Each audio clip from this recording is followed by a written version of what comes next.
السلام علیکم ناظرین، میں ہوں شارز حسن اور آپ دیکھ رہے ہیں خبری ٹی وی۔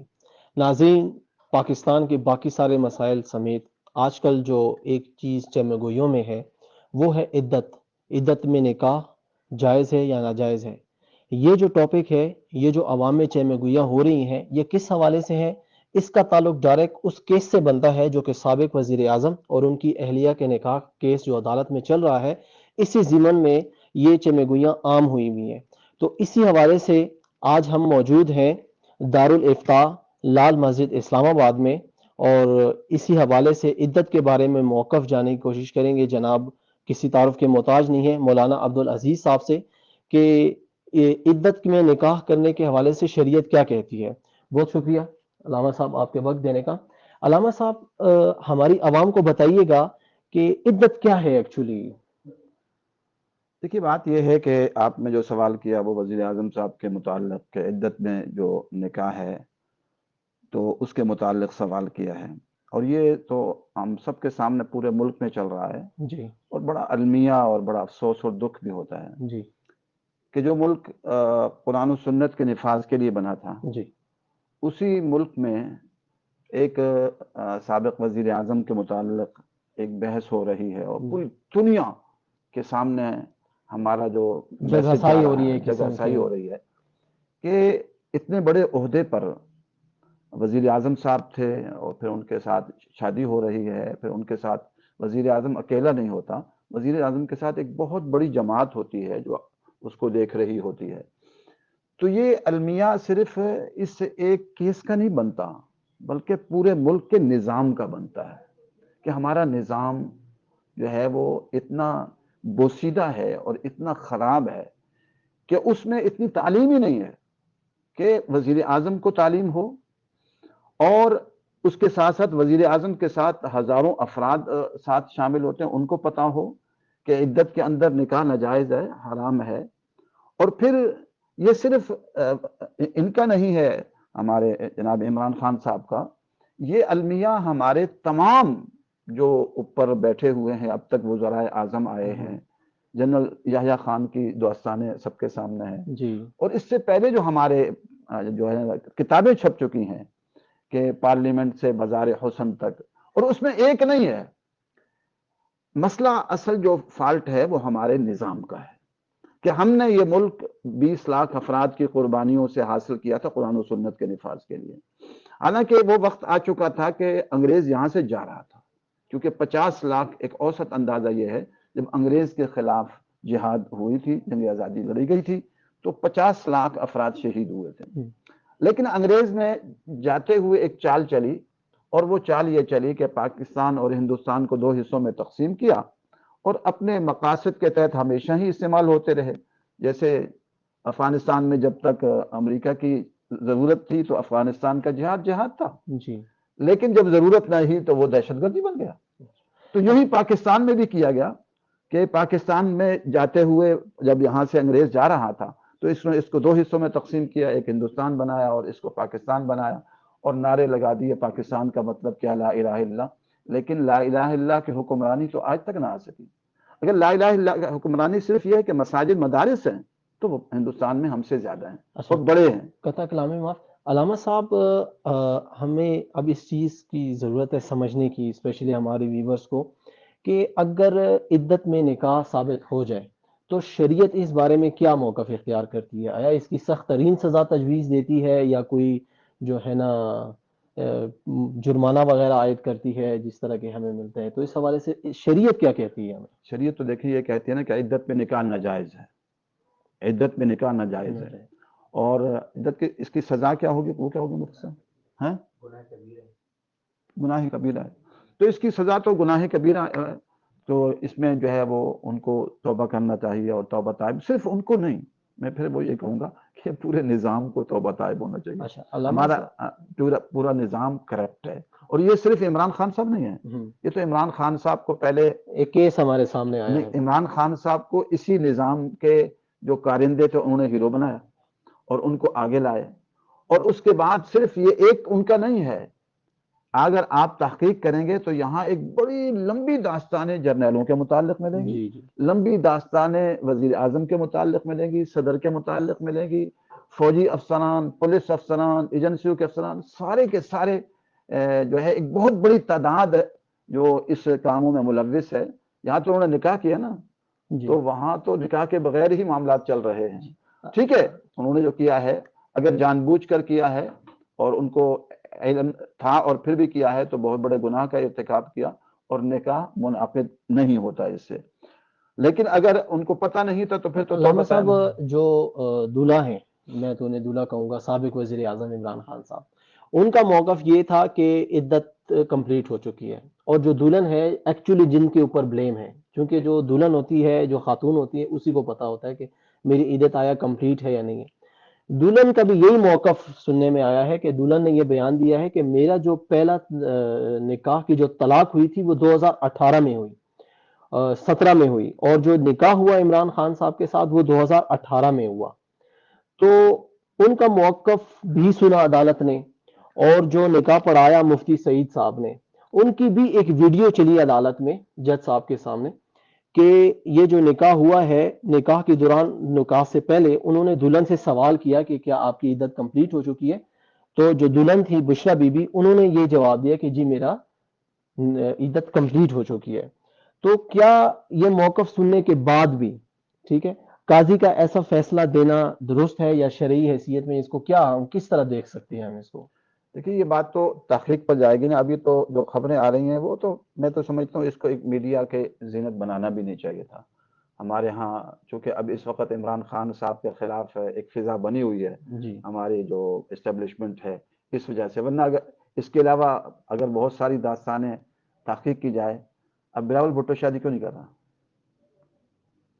کتنی عمر ہوگی اس کی؟ زرداری صاحب سے پوچھنا پڑے گا ہمیں. نہیں، کیوں نہیں شادی کر رہا؟ جی میرا خیال ہے تو اس کی 30 سال سے اوپر ہو چکی ہے.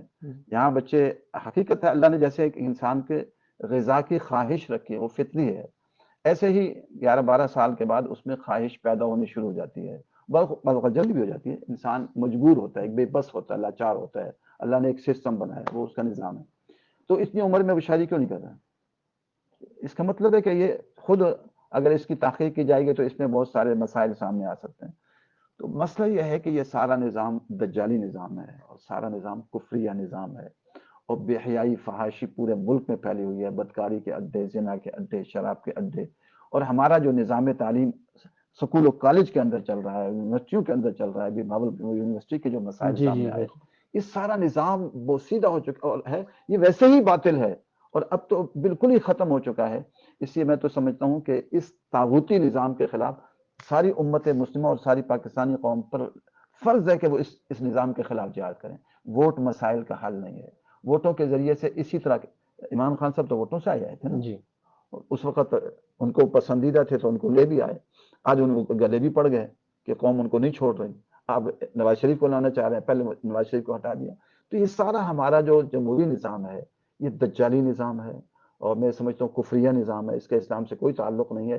اسی لیے ابھی ان سے پہلے جو انہوں نے ایک شادی کی تھی، جو پہلی شادی کی تھی، اس سے بھی بہت سارے مسائل پیدا ہوئے. غیر مسلم سے شادی کی، اور اس کے بعد ریحام خان سے شادی کی، اس نے بڑی شکایتیں کی.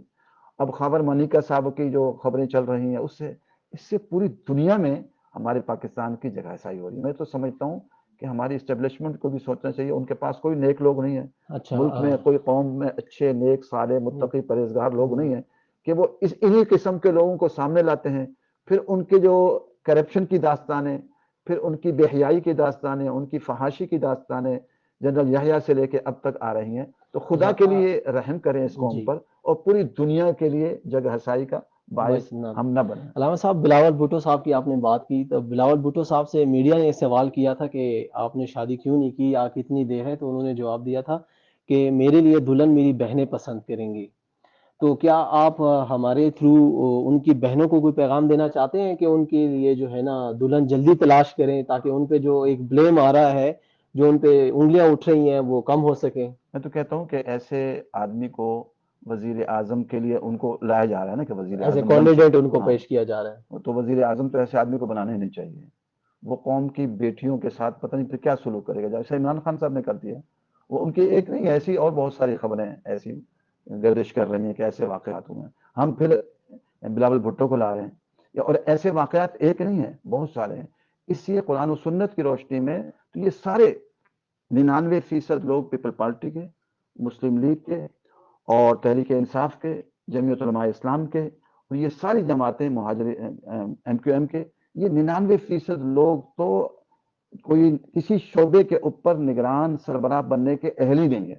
اب قرآن و سنت کی روشنی میں تقریباً ایک اچھی سی ایک پیاری کتاب ایک عالم نے لکھی ہے، افغان عالم ہے، پاکستان میں ہوتے تھے، الادارۃ والسیاسہ. انہوں نے لکھا ہے کہ 70 صفات دیکھی جاتی ہیں، ان میں سے یہ تقریباً مولانا فضل الرحمان میں بھی وہ صفات نہیں پائی جاتی. مولانا فضل الرحمان صاحب بھی سربراہ بننے کے اہل نہیں ہے قرآن و سنت کی روشنی میں. ٹھیک ہے، قرآن و سنت کی روشنی میں اگر دیکھا جائے، ان کو میں تو کہتا ہوں ان سب کو پہلے جہاد کے لیے بھیجیں، پھر اس کے بعد یہ سربراہ بنے، تاکہ ان کا کلیننگ پروسیس ہو ان کی. ہاں بالکل، یہ سب کھانے پینے والے مجنو ہیں، یہ کھانے پینے والے مجنو ہیں. مولانا فضل الرحمان صاحب سمیت سارے کے سارے، میں ان کا احترام کرتا ہوں، لیکن ان کی بھی جو آپ انواع و اقسام کے کھانے دیکھیں اور ان کے قہقہے دیکھیں. جی ہمارے آقا جناب نبی اکرم صلی اللہ علیہ وسلم ہمیشہ غمزدہ رہتے تھے، پریشان رہتے تھے. اب ان کا ایک جو ہے خود بھی انتخاب لڑ رہے ہیں، ایک بیٹا، دوسرا بیٹا، تیسرا بیٹا، ایک بھائی، دوسرا بھائی، سب کو لا رہے ہیں خوب کھاؤ پیو.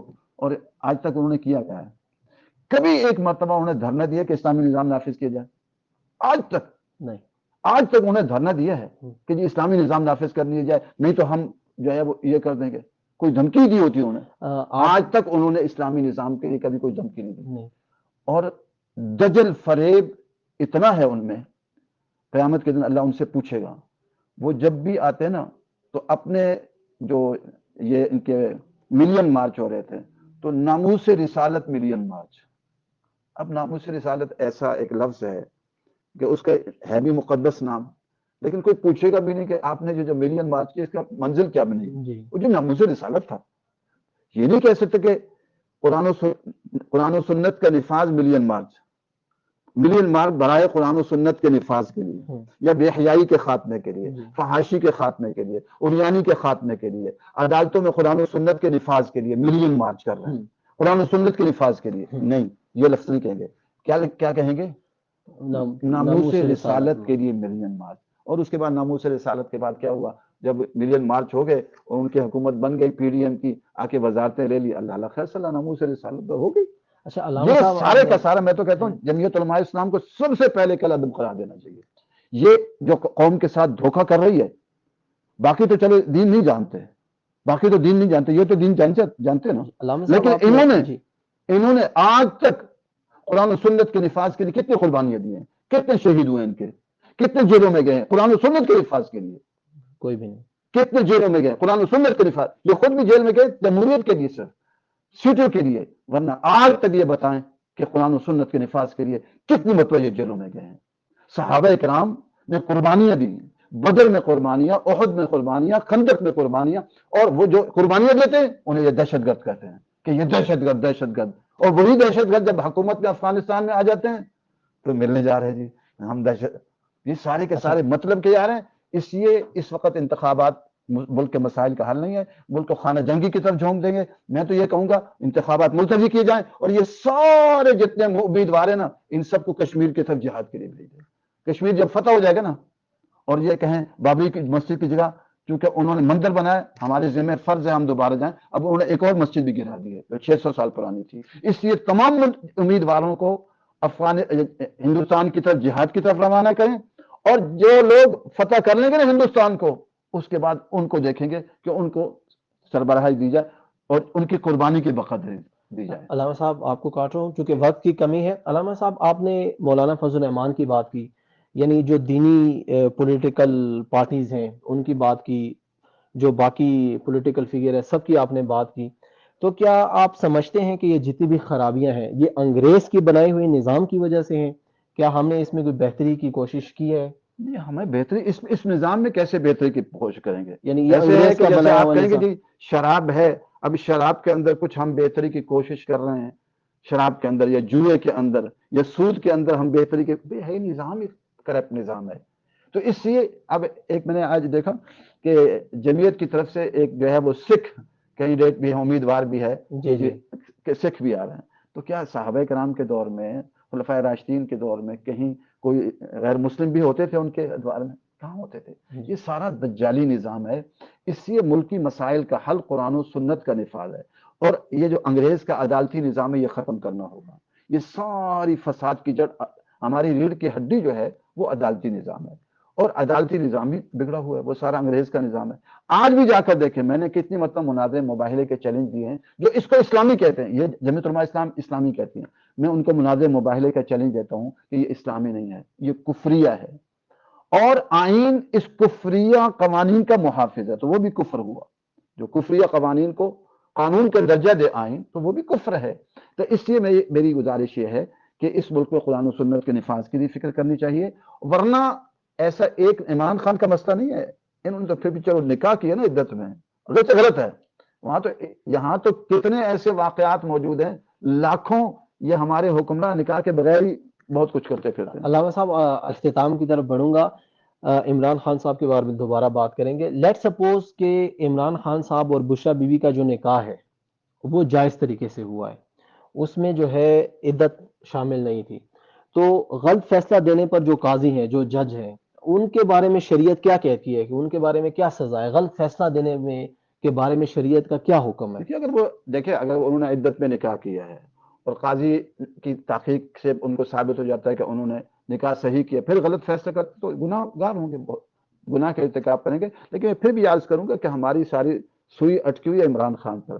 باقی جو ادھر لاکھوں ہمارے جرنیلوں میں، ہمارے سیاستدانوں میں، ہمارے بیوروکریٹ میں، ہماری عدلیہ میں، ہماری پولیس میں، ہماری فوج میں لوگوں کی، عورتوں کی عزتیں لوٹ رہے ہیں، اور صرف وہاں نہیں، ہماری یونیورسٹیوں میں. اب دیکھیں، انسانی فطرت ہے کہ اللہ نے خواہش پیدا کی ہے مرد عورت کے اندر. ہماری یونیورسٹیوں میں اب تک جو ہے مخلوط نظام تعلیم کیوں ختم نہیں کیا گیا؟ میں تو کہتا ہوں اس کے خلاف جہاد کے لیے ہم سب کو، پوری قوم کو اٹھنا چاہیے، اس کے خلاف جہاد کرنا چاہیے. اور پھر میڈیا کے خلاف، میڈیا فحاشی اور یعنی پھیلا رہی ہے. کہاں کہاں اس ملک کا طاغوتی نظام، ہم پوری دنیا کے لیے ہمیں تو مثال بننا چاہیے تھا، ایک مثالی حکومت ہوتی، لیکن ہم جگ ہسائی کا، اسی اللہ کا عذاب آ رہا ہے. اور یہ انتخابات بھی اللہ کا عذاب ہیں. ابھی انتخابات آئے نہیں ہیں، اب کراچی میں کتنے قتل ہو چکے ہیں، پورے ملک میں کتنے قتل ہو چکے ہیں، انتخابات کے بعد پتہ نہیں کتنے قتل ہوں گے. یہ اللہ کا عذاب بن کر آ رہا ہے. اللہ کا عذاب یہ ہے، یہ جو نظام ہم پر مسلط ہے نا، یہ بھی اللہ کا عذاب ہے کہ ہم اللہ کی طرف رجوع نہیں کر رہے. اس لیے میری گزارش ہے پوری قوم سے، خدا کے لیے سارے کے سارے راتوں کو تہجد میں اٹھیں اور پوری قوم رونے والی بنے کہ یا اللہ ہم پر رحم کر دے، یا اللہ ہم پر رحم کر دے، ہم سے خطائیں ہوئی، اور اب تک ہم سے خطائیں ہوئی. اس ملک کا ہر فرد تقریباً جو ہے 80-90% جو لوگ بگڑے ہوئے ہیں، اور جس کو جہاں موقع مل رہا ہے وہ غلط کام بھی کر رہا ہے، گناہ بھی کر رہا ہے، لوٹ مار بھی کر رہا ہے، کرپشن بھی کر رہا ہے. چاہے وہ ایک مزدور اور مستری کیوں نہیں ہے، وہ ایک ویلڈنگ والا کیوں نہیں ہے، وہ ایک بجلی والا کیوں نہیں ہے. اس لیے کہ ہم نے قوم کی تربیت نہیں کی. ہمارا میڈیا قوم کی تربیت نہیں کر رہا، بلکہ وہ لڑائیاں دکھاتا ہے. اگر دو سیاستدانوں میں کچھ آپس میں صلح ہو بھی رہی ہے نا، تو وہ پرانی ساری کلپ دکھائے گا کہ جی آپ نے فلاں وقت تو ان کو یہ کہا تھا. آپ تو معافی کا بتائیں کہ ہم ایک دوسرے کو معاف کر دیں. میں تو یہ سمجھتا ہوں کہ جنرل عاصم منیر صاحب حافظ قرآن ہیں، انہیں چاہیے کہ قوم پر رحم کریں. آج ان کے پاس ہے، کل نہیں رہے گی. جنرل پرویز مشرف بھی چلے گئے، بڑے بڑے لوگ چلے گئے، وہ بھی یہ جاتے ہوئے ختم ہو جائے گا یہ سارا سسٹم. یہ طاقت ہمیشہ کی اللہ تعالیٰ کے پاس ہے. آج ان کے پاس طاقت ہے، وہ ان کو چاہیے کہ اس سارے سسٹم کو ختم کریں اور اس ملک میں اسلامی نظام کو نافذ کریں، اور نیک صالح متقی پرہیزگار لوگوں کو مساجد سے لیے جائے. ہر مسجد سے یہ اپیل کی جائے کہ ہمیں آپ کے ہاں سب سے زیادہ نیک صالح متقی پرہیزگار کون ہے، وہ ہمیں آپ بتائیے. پھر ان میں سے پھر آگے انتخاب کیجیے. اور پھر میں ان میں سے بھی عرض کروں گا جو لوگ مجاہد ہوں، ان سے کہا جائے کہ آپ ان کو ہم لیں گے جو سادہ زندگی بسر کریں گے، عاجزی والے، تواضع والی، انکساری والی، اور پھر ان کو جہاد میں بھی بھیجا جائے گا. صحابہ کرام، حضرت ابوبکر صدیق رضی اللہ تعالی عنہ خلیفہ بنے، حضرت عمر فاروق خلیفہ بنے، حضرت عثمان غنی، حضرت علی، یہ سب آپ صلی اللہ علیہ وسلم کے ساتھ جہاد میں شریک ہوتے تھے. حضرت ابوبکر صدیق جو ہے آپ صلی اللہ علیہ وسلم کے ہجرت کے ساتھ ہی آپ کے ساتھ مکہ مکرمہ میں تعاون کرنے والے. حضرت عمر رضی اللہ عنہ یہ جہاد کے میدانوں میں رہے، اور ہمارے تمام سیاستدانوں نے ایک جہاد کا میدان نہیں لڑا. کبھی افغانستان گئے یہ سارے؟ مولانا فضل الرحمان صاحب گئے نہیں، ان کے بیٹے گئے. الحمدللہ اللہ نے ہمیں توفیق دی، ہم افغانستان جہاد میں شریک ہوئے. سوویت یونین کے خلاف جہاد میں شریک ہوئے، ٹریننگ کی، وہاں جہاد میں گئے، تو الحمدللہ ہم نے قربانیاں دی، حضرت والد صاحب رحمۃ اللہ علیہ نے قربانیاں دی، اور ہمارا جامعہ فریدیہ الحمدللہ افغانستان کے جہاد میں اور بعد کے جہاد میں بھی الحمدللہ شریک رہا، باقاعدہ چھٹی کرتا تھا، چھٹی کر کے ہم چھٹیاں دیتے تھے جب ضرورت پڑتی تھی کہ طلبہ سارے وہاں پہنچ جائیں، لیکن جمعیت علماء اسلام نے یہ کردار ادا نہیں کیا، انہوں نے پوری ملک کو دھوکہ دیا ہے، فریب کیا ہے، اور اس لیے ہمارا نظام سیٹ نہیں ہے۔ جب نظام سیٹ نہیں ہے تو یہ ایک عدت کے کیس وہ تو نکاح ہوا نا، اگرچہ غلط ہوا، یہاں تو بغیر نکاح کے بہت کچھ ہو رہا ہے۔ جی ناظرین، آپ نے دیکھا کہ علامہ صاحب نے انتہائی مفصل انداز میں قوم کو یہ پیغام دیا ہے کہ بے شک عمران خان صاحب کا جو کیس ہے وہ ایک مسئلہ ہے، لیکن اس سے بڑے بڑے مسئلے جو ہے نا قوم کو درپیش ہے، جن کو حل کرنے کے لیے ایک اسلامی نظام کی ضرورت ہے، اور کس طرح سے اس سے جان چھڑائی جا سکتی ہے اور نظام کو کیسے بہتر کیا جا سکتا ہے۔ آپ نے علامہ صاحب کو سنا، علامہ صاحب بہت شکریہ، آپ نے وقت دیا۔ آپ دیکھتے رہیے خبریں ٹی وی۔ شاریز حسن کو اجازت دیجیے، اللہ حافظ۔